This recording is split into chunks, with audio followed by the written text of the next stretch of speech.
Morning, everyone. Grant Headley here, Doctor of Physical Therapy at Bridgetown Physical Therapy and Training Studio. And here's a few things to try. Here's a little, maybe 7-minute little flow to get your shoulders and hips moving on this Monday when we're all a little tight from our weekend activities. So we start out as low as you can in a squat and try to get your heels down and keep one hand on the ground and rotate towards the other side, and then work your neck straight up and down, and then try working yourself in and out of this squat position. So what we're getting here is just full mobility through our hips, through our shoulders, through our spine, and working it together, finding those tight spots, not forcing yourself to go further. And again, I'm not the most mobile person in the world, but I'm not the tightest. So find what works for you. You might be going further than me. You might be backing off compared to me. So make sure that you're just getting in touch with where your immobility is. And then here, just flowing through from like a plank upper push-up position to down dog, making sure that you're breathing, keeping a nice flat back as you reach your butt back, holding it a few seconds, but never holding your breath. See how a push-up feels, and then come into a little extension, like they call it a cobra. So you're pressing the back of your head up towards the ceiling, and you might be feeling this between your shoulder blades, strengthening those back muscles so that we can have better posture throughout the day. And what I like to call this is, it's kind of like a little hip hinge. And what this helps with is, again, getting that tight spot between our shoulder blades and our hips working together. This is really good to do before you do some heavy squatting like I was doing this morning. These movements, they're pretty simple, but if you do them slowly and with good breathing, you'll feel where you're tight and really help you either warm up for what you're about to do, whether it's running or biking, or it'll help you cool down effectively.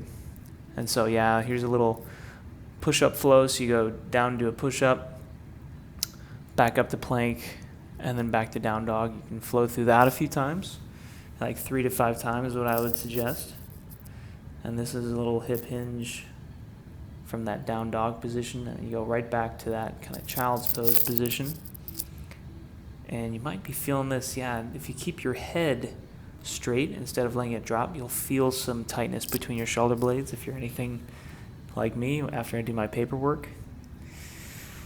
And then here again, just getting that hip and the shoulder working together. The opposite arm and leg are reaching, maybe 3 to 5 times each side. Make sure only rules are that you can't fall down and you've got to keep breathing. And then every time you do a move, just try out that down dog again and see how your hips are opening up. Notice you might be able to walk your hands or feet wider or further apart on the mat. So that's indicating that your body is warming up. It's getting more mobile as you're practicing.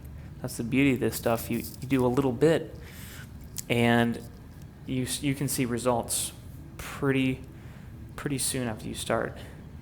So we retest that squat. Feel a little bit more comfortable. And again, if you don't feel results right away, you got to keep practicing too. This stuff takes, weeks to months, but you do a little bit every day and it makes a big difference. So here, just keep practicing some squat to forward fold and just see how those hips are opening up.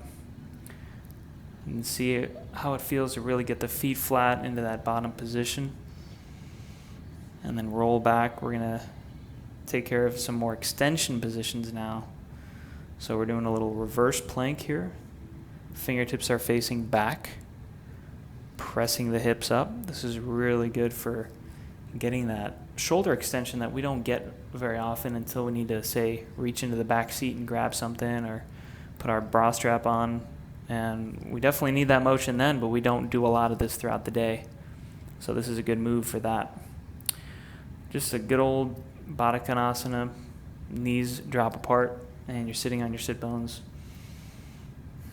And just sit sit up tall relatively, and then if you need more, you can lean forward. If you need a little support, you can put your hands behind you. And then here's another extension variation, similar to a planche that gymnastics do. So you're reaching the fingers forward, reaching through your toes, trying to make a straight line between the toes and the top of your head. And if you can stand it, keep your head in line with your spine instead of letting it drop back. Here's a little external rotation stretch. So bring one leg across the body, hug that knee in, and then push the knee into the arm that's gripping it, and then twist and reach back.